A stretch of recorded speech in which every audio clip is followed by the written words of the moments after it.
Hello, this is the Net Hero podcast. I'm Sumit Bose, and this podcast is all about business and doing better for the planet. It's not an eco podcast, we're not green warriors.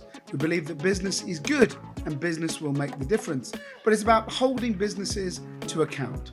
So if you're interested in what we're doing to try and make things better, to stop our polluting of the planet, to stop our global warming, to stop us driving around in cars that are polluting the air that we breathe, this is the podcast for you. It's all about business, it's about invention, it's about entrepreneurs, scientists, and frankly, there's a few wild cards as well. Do hope you enjoy listening to this episode, and make sure you subscribe and follow us on your social media platforms, and please check out our two news websites, energylivenews.com and Future Net Zero. On with the show. Floating. Oh, we love to float. Floating wind. It's one of those things we've talked about on the podcast a few times. And I've always had a fascination with whether this thing can work. It's been mooted. Its technology has been around for a while. And now a company has reached a milestone of 1 terawatt hours of power generated by floating wind. A company called Principal Power, and we'll talk to a chief engineer there from a second. But is it something that could become the way that we try and bring wind power to places that need it? The big fallacy of wind that many people have a criticism of is that it is super green and it's super available, but it's not. There are certain places in the world where it's more windy, and we're fortunate in the UK to have lots of it up near Scotland, and some places there isn't any wind. The idea of floating wind is kind of taking the power to the people, finding where it is and moving your wind a bit the way sort of mobile oil rigs move around to try and master that. So is it working? Has Principal Power created something here which can be scaled, or is it just a one-off? So I'm delighted to say, joining me from California, although he's very French, is Antoine Pfeffer. Hello, Antoine. Hi, Sumit. Nice to be here. Thanks for having me. Bonjour. This morning, you got up very early for me, so I'm very appreciative of that. Thank you very much. My pleasure. How the hell has a Frenchman ended up in California to start with, though? Give us a little bit of that. I came to California actually because I wanted to work in renewable energy, and very quickly I jumped into offshore wind and offshore floating wind, always trying to basically push the boundaries, to see how much we can, harness the energy from the wind. So this is really what took me here initially, actually. There's plenty of wind off the coast of France, mate. You could be doing less in Europe. That's right. What was appealing with California is that there was obviously a very strong university and a very good naval architecture program at UC Berkeley, and that's Okay. the game initially, right? And dare I say, better beaches, yeah? Okay, let's talk about floating wind. So Principal Power has been going, I think you said sort of 2007 it formed. It's been going with a kind of prototype in 2011. So that's kind of 14 years. You've reached this milestone of 1 terawatt hours of generation. Yes. Just for the audience, can you explain what floating wind is? Because I gave a sort of crap version of it, but is it simply the way people can visualize it? Is it like a wind turbine with a big float it sits under? Or is it, are there chains that go down and anchor them? Explain how floating wind works. Yeah, definitely. Yeah. So the idea is that you have basically a wind turbine that is supported by a floating platform. And there are different type of platforms, it's basically borrowed from the oil and gas industry. Yeah. And so Principal Power, we are using one type of platform called the submersible type of platform. And so basically we are supporting the wind turbine so it's a 3 or 4 column platform. And the wind turbine is on basically one of the columns, depending on the concept. And it's supporting the wind turbine. The platform supports the wind turbine, brings all the buoyancy and the stability that you need to have this at sea. And then you have basically a mooring system, the same way you would basically anchor a boat. You have different multiple mooring lines that are mooring the system in place.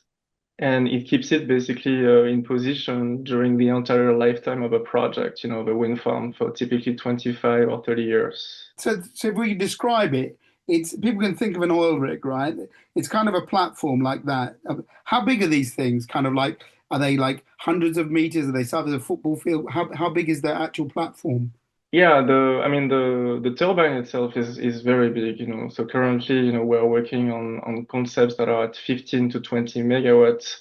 And so you're talking about, you know, rotor diameters that are going to be more than 200 meters already, right? Wow, So huge. that's multiple football field already, right? Yeah, yeah, yeah. And then we're trying to make the platform as small as possible because this is, you know, you're trying to minimize your costs for the Uh-huh. project.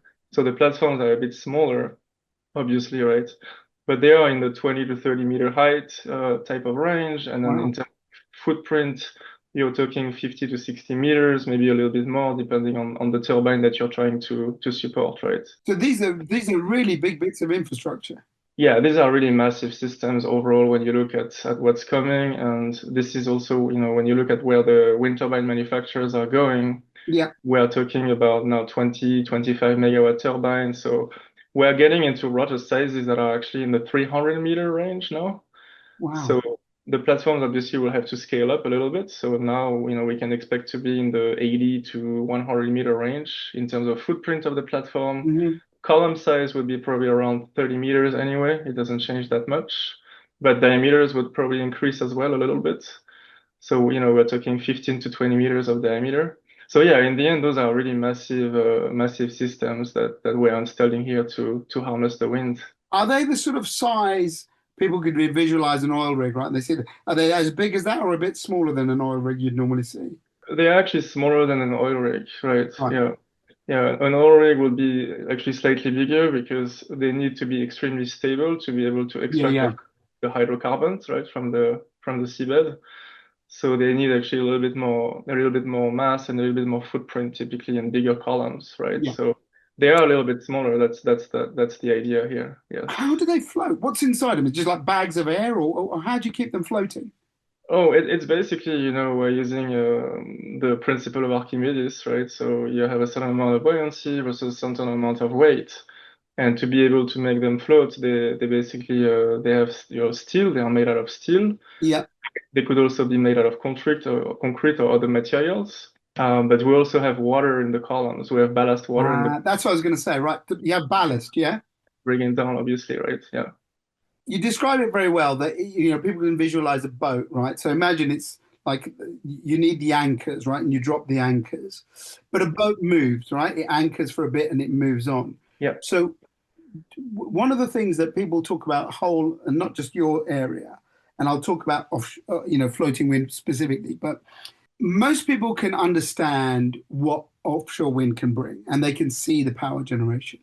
But there is quite a voice out there from environmentalists and even some sort of people in the industry that they're not without a big effect on the environment, marine environment. So normal ones, you have to dig them, you have to put in the concrete, it's steel, it's all of that stuff. These things, obviously, they have the main barge bit, if I call it that. Sorry, excuse my technical idiocy, but that thing. But you're going to drop these anchors, and you said we would drop an anchor and it would stay the lifetime of that platform. So Yeah. do you then have to bury those? Are they pasting concrete? And are you sort of just shifting the goalposts because you're still doing a lot of damage to the seabed? How do you answer that? Yeah, so there are different types of anchors. Actually, on our pre-commercial projects right now, operating in Portugal, you know, we have 25 megawatts with 3 units of 8.4 megawatts. And then we have another pre-commercial project in Scotland with basically 5 units of 9.5 megawatts for 48 megawatts. For those projects, we're actually using anchors called drag unmedment anchors. So what you do is you actually have to pull them into the seabed, you know, when you install them, and they basically get into the sea and they stay there into the seabed, you know, probably 10 to 20 meters basically under the seabed itself. And what is really good is that it's not a very invasive technology because at the end of the project, you can actually remove them very easily Ah, from the seabed and you don't leave anything basically there. There is no trace of anything on the seabed. What's also interesting with floating wind compared to like the bottom fixed foundations yeah, that you currently see mostly in Europe, in Asia, in China, right? Which is kind of like the current status of the industry, where you have the big commercial scale projects being deployed right now and already operating, is that for those projects you actually need to pile the monopiles or the jackets into the seabed. And that is quite invasive actually because you have to come, with specialized vessels and you have to actually make a lot of noise. And then obviously you leave a lot more traces on the seabed with those concepts. And so what's interesting with floating wind is that we don't have, to pile into the seabed, for instance, right? Obviously, there are other types of anchor technologies, so depending on the site that you have to go to, sometimes you still have to go to, different types of anchor that could be a little bit more invasive on the seabed. But fundamentally, there are other types of anchor that you can remove at the end of the project, and that minimizes the environmental impact of the project in the end, right? I mean, obviously, this is one of the things that people talk about, right? The pylons and the piles, whatever, and we've used them for years for North Sea oil and oil rigs around the world. The same thing goes into the wind turbines, and then people say, there's lots of research. Some of it says there's no effect on marine animals. Some of it says there is effect on marine animals. Have you done any work into seeing whether the difference of having it floating, as opposed to, the turbine rotates and there's a vibration if the column is stuck on the seabed, right? And that causes some sonar, and they've talked about sort of how it affects whales and porpoises. Is there any research to say that if it's just floating, is that any less? Have you looked into any of that? Because that's quite an interesting idea, I think. We haven't really seen like any major difference between Studies. the fixing or Yeah. fixation per se. I would say what is interesting with our current projects is that we were able to gather a lot of environmental data, to understand exactly what is happening. And we didn't really see any impacts really on the environmental side. It's very benign. And actually, what we even see is that there is potentially something really favorable about having those systems at sea, in the sense that you're able to basically recompose a little bit the ecosystem locally. So those devices have a little bit of an attractive effect for the marine life, Yeah. and you're able to basically recreate a little bit of an ecosystem locally, which can be very beneficial, especially if you're trying, for example, to recreate a little bit of a fish stock in some areas or, things like this. So I like an artificial reef sort of Like thing. an artificial reef in a sense, yeah. Ah, And there are lots of benefits, and that's something that we're actually testing on the French project. We have a project now with 3 units in the water of 10 megawatts.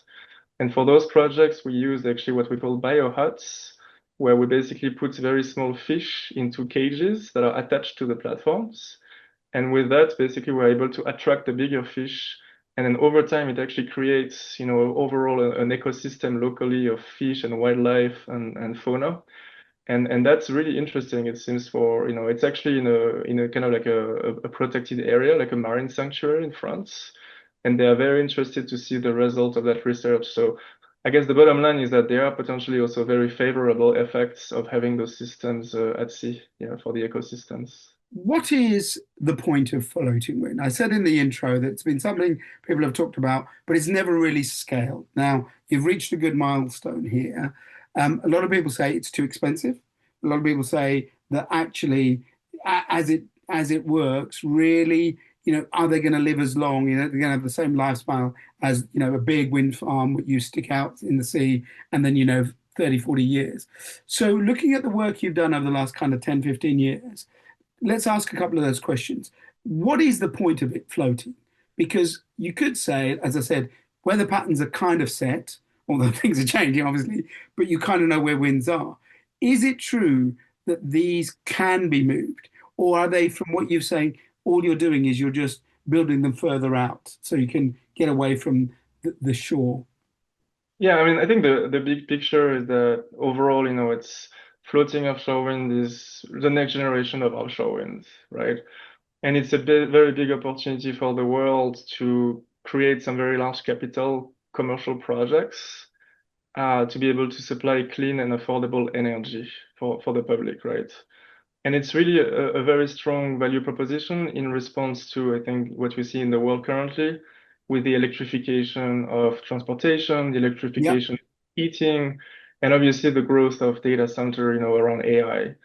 And so it's very relevant from that point of view already if you want to think about the big picture and what the world needs currently with global warming, right? But floating wind in particular, when you compare it to other traditional sources of renewable energy, offers different things here. I would say probably three or four things. Okay.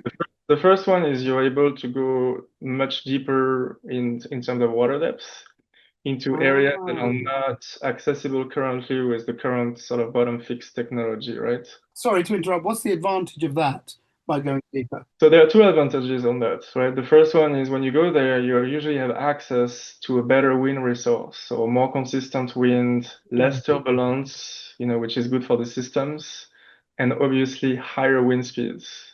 So Oh. at the end of the day, it's very high capacity factors that you're able to reach for those systems, typically in the 50, 60%, right? When you look at a solar system would be more like 20, 30% to give you a sense. Offshore bottom fixed probably 30, 40%, right? Here we're talking sites around the world where we can go 50, 60%. So that's one advantage. And then you have that siting flexibility because you're not constrained by the water depth and you're not constrained by the seabed as much, right? So in a given area on the ocean, you would be able to be a little bit more flexible on your siting. And then you can work actually with potential ocean users to work out, different types of conflicts that could happen, right? So you're not so much constrained by a given place that you actually have to be in. You can really look around and say, well, it doesn't matter. Once you're at 200 meters of water depth, I can be a little bit further, a little bit closer. I can work out with the fishermen, for instance. Let's site this together so it's not disruptive for them. So you Mhm. have a lot more things that you can do here on that side of thing, right? And I think in the end, what is interesting, obviously, is just the fact that you have kind of like local energy produced, close to the water coasts everywhere. And that's typically where, 70% of the world population is sort of living, right? So from that perspective, also it makes sense. It's very close to the load centers. You can't move them, can you? Can they actually be moved around like with propellers and you shift them along or not? The idea is that you would site them in a fixed fashion for 30 years at a given Okay. site, right? Because once for your project, once you do all the meta ocean analysis and you Yeah, try yeah, to yeah. kind of energy yield you're going to get, you're placing them in the basically the best most optimized location.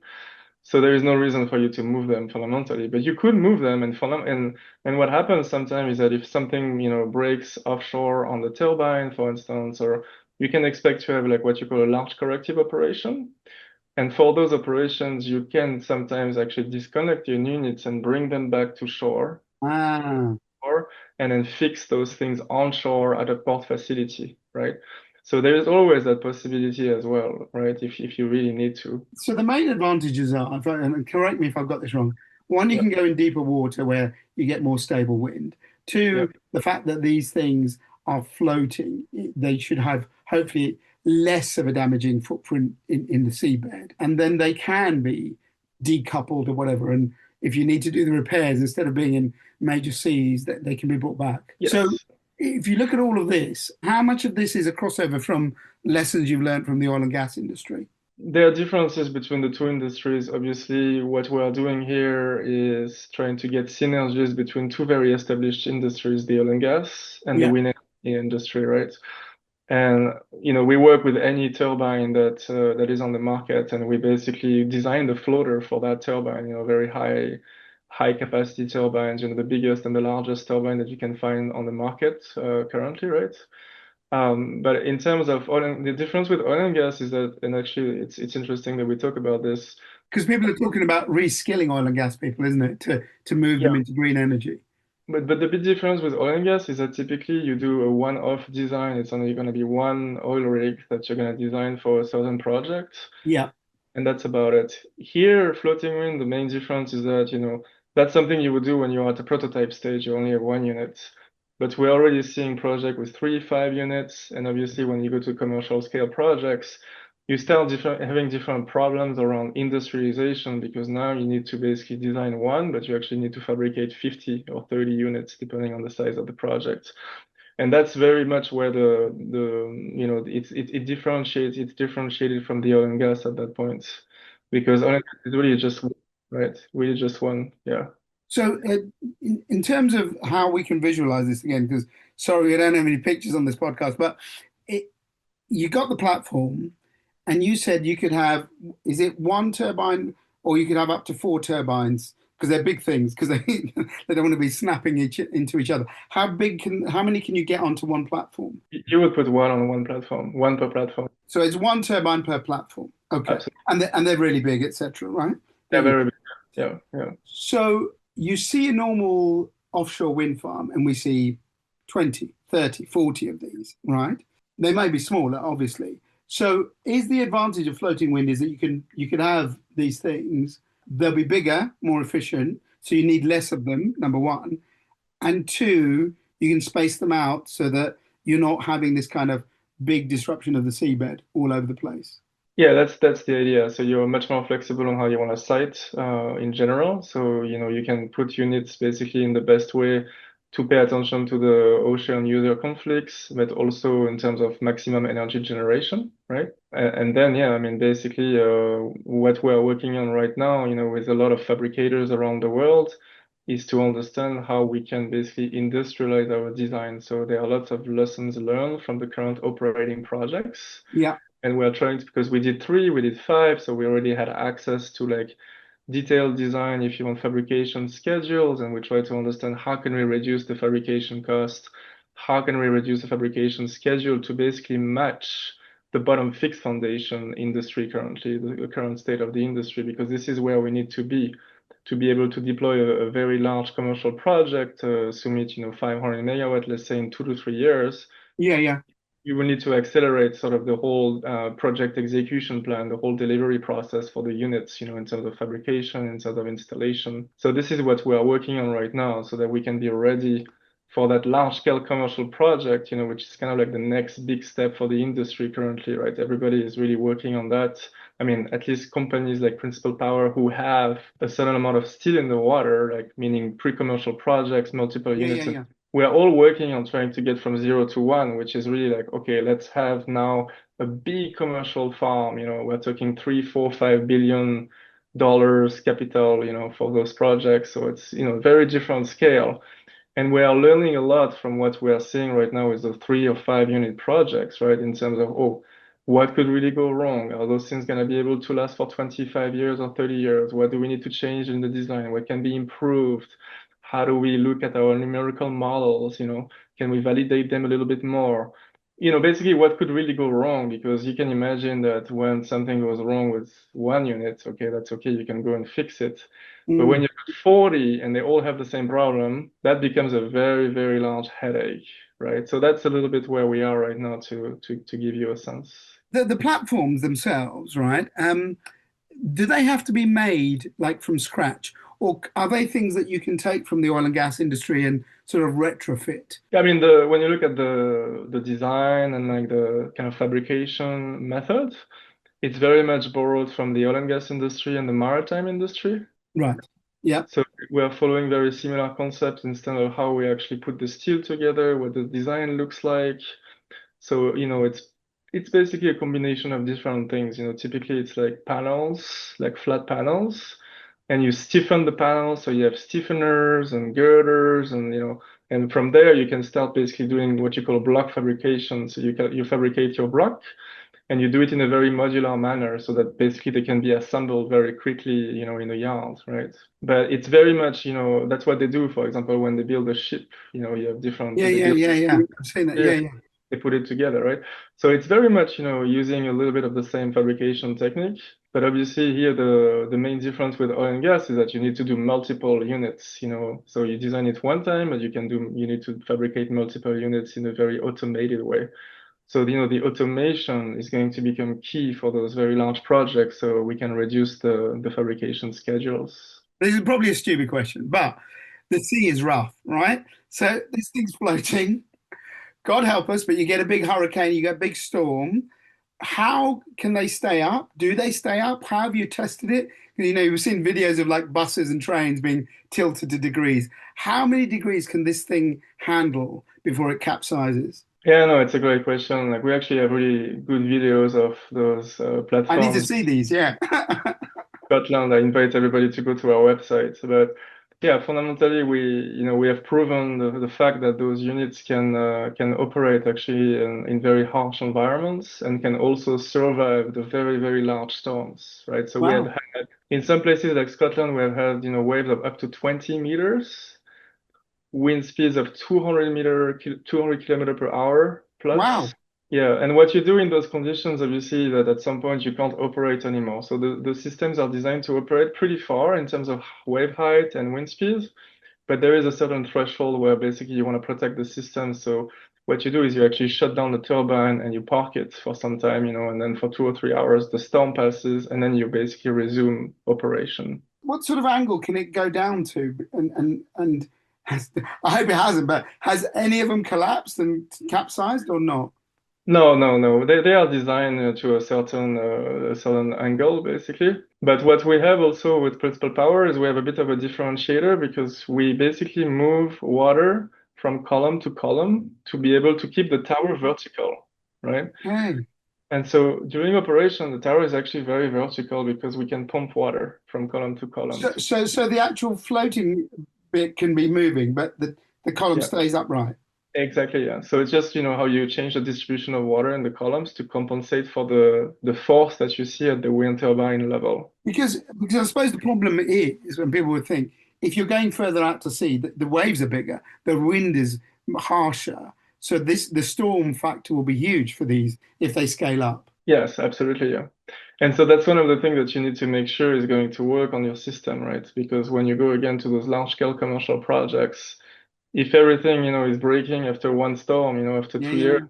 then you have a very, very big problem. So for us, it's an achievement so far. Both projects in Scotland and Portugal, they have been in operation for 5 years now, both. And we have had really good resistance of the system. They're able to really withstand those very large storms so far and operate actually into very, very high conditions, which has been a very strong achievement and satisfaction for us. Next quick one, we'll do a few quick questions. How do you get the power back to land? So is it put onto batteries or do you have to lay a massive cable through the sea? How does that work? Because if you're going out further, that's more detriment to the seabed as well. Yeah, yeah, no. So there is basically typically a large export cable. So, for those projects, it would be one.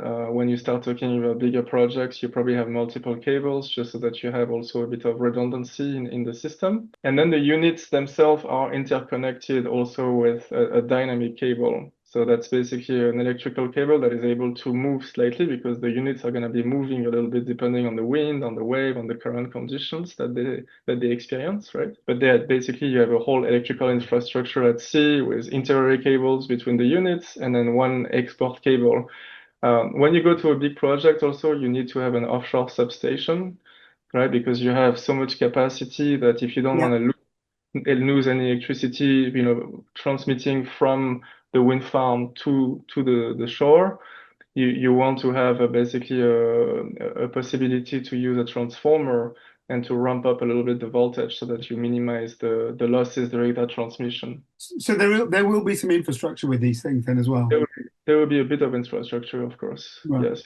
Can it go and work in other places? So you've talked about Scotland, you've talked about Portugal, areas we know about a lot of wind, but there are parts of Asia, parts, inland seas or whatever.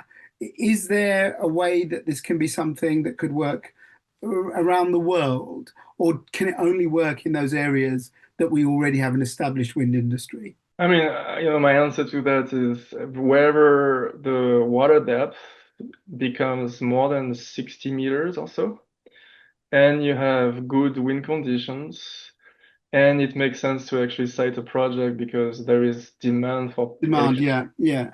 clean and affordable electric power. This is where floating wind makes sense. So And so it can go to new parts of the world where wind oh, doesn't exist. absolutely. So when you look at our first tier markets today, well, obviously there is the UK, there is, France actually, Yeah, because, between the Atlantic and the Mediterranean, there are actually lots of very compelling sites. yeah, But there is also, other parts of Europe, like Italy, like Spain, like Portugal, where we yeah, are also currently. And then when you move into Asia, there is obviously, South Korea. So there are lots of projects between South Korea and Japan in that area. because again, it's quite deep very, very quickly. You have also Japan itself. The country is really looking into floating wind and quite has quite some appetite also to develop floating wind. You have other places like Taiwan. You have yeah, basically wherever it makes sense, from a water depth perspective, from a wind perspective, especially if you have a lot of wind, world-class wind resources, it's going to make sense. And I'm not forgetting the US, even though right now it's not the best time for the US to develop, offshore wind. When you look at the west coast of the US, California, Oregon, those areas are really, really good for offshore wind in terms of, wind resource, but also because very quickly the continental shelf drops off. So very quickly you get into water depths that are not going to be possible for the conventional bottom fixed foundation. So this is also where it makes sense for us. And there are also some parts on the east coast of the US, for example, this offshore the state of Maine, Yeah. where it also makes sense. But I would say those are the big areas, and then there is more in South America. If you look offshore Chile, there are So it can become a proper global industry. That's what you're saying. yeah, it can be quite big. It can be quite big.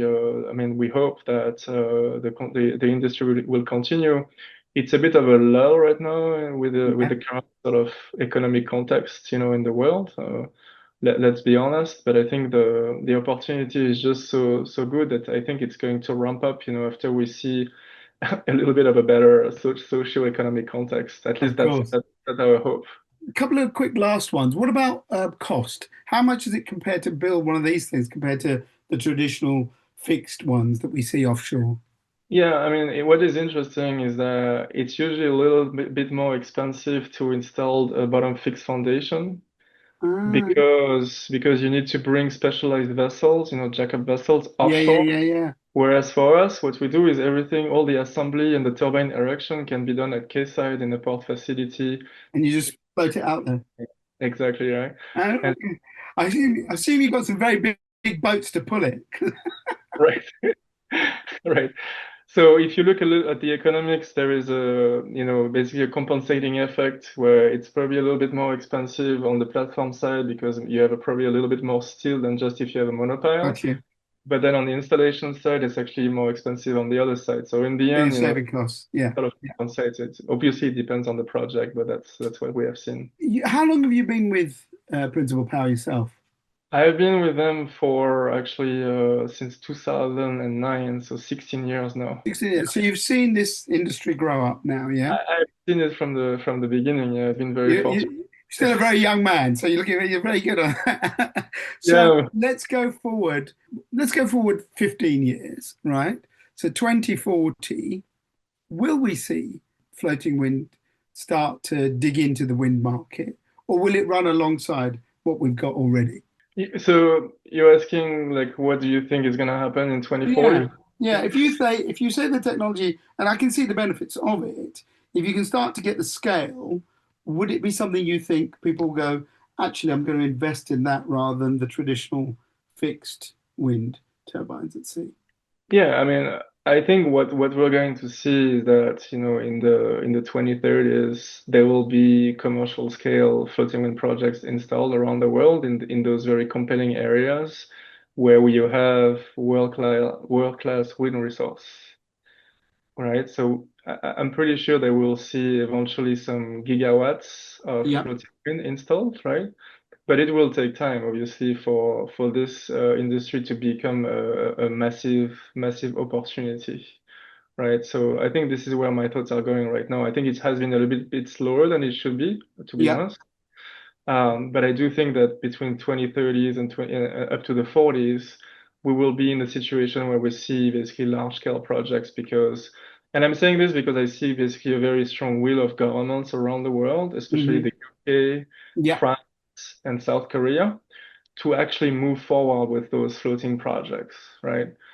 So I hope that also with the better sort of economic context, hopefully a few years from today, all this industry will be able to resume, and then we will have done all our homework and lessons learned to be able to be in that position to say, yes, now let's deploy this very large scale project and let's bring more clean energy to the world. Yeah. Finally, you look at the oil and gas industry, and it is transitioning, not as fast as it should in some ways, but it is happening. And it's no doubt that it will start to we'll stop having oil rigs, right, within the next kind of, 30, 40 years. Do you think that floating wind could be this thing that kind of replaces what we've seen with oil and gas and provides a lot of jobs and becomes where those people, because you don't want those people to lose their jobs, but it becomes this new thing because it's kind of a lot of the same skills. Instead of drilling down, you're getting renewable energy. Yeah, I think that in terms of jobs, yeah, that's interesting that you're talking about this. Yeah, we obviously it's a very big economic opportunity, and there are lots of discussions about, yeah, how we're gonna transition people working in the oil and gas, Yeah, into basically renewables, right? I think that's a very large conversation happening globally right now. yep, And clearly, yeah, there is a lot of synergies between the different trades and professions, that are currently used in oil and gas, and how those could be really converted for offshore wind applications, but also other renewable energy as a whole, right? yeah. So I think, yeah, offshore floating wind will be part of the solution, but the solution itself is a mix of different things, different renewable energy, also linked with storage. And maybe if people are bold, we'll go into some kind of hydrogen economy as well eventually, right? Who knows, right? Yeah, yeah. Oh, I forgot to ask one thing. Sorry, I forgot. Are these manned? Are there people on these? Or are these all completely autonomous running? These are unmanned platforms. I was going to say, because you don't want to be in that and when the storm's going. But of course, for during the operation and maintenance phase, when you have to do some kind of maintenance, you have So to. we're not going to have like offshore lighthousemen like sitting at sea watching the turbines. I wouldn't go for that job. Antoine, it's been a pleasure. Thank you very much. You've really explained it very well. I've really got to know what it is. So thank you for your time. Merci beaucoup. Thank you so much, Amit. I appreciate it. Thank you. Yeah. No, brilliant stuff. Check out the website, Principal Power. Have a look at what they're doing. I think it's very clever stuff. I'm going to have a look at the video itself. Antoine, thank you for your time. If you would like to know more about it and what your thoughts are, get in touch on social media. Remember to subscribe to the podcast on your platform that you use. My thanks to Zoe for the production this week. We'll see you on the next episode of the Net Hero Podcast. You've just heard the Net Hero podcast from futurenetzero.com. Join us as we help you find ways to cut your carbon footprint as we head towards net zero. Subscribe and follow us on social media. futurenetzero.com. Better business, better planet.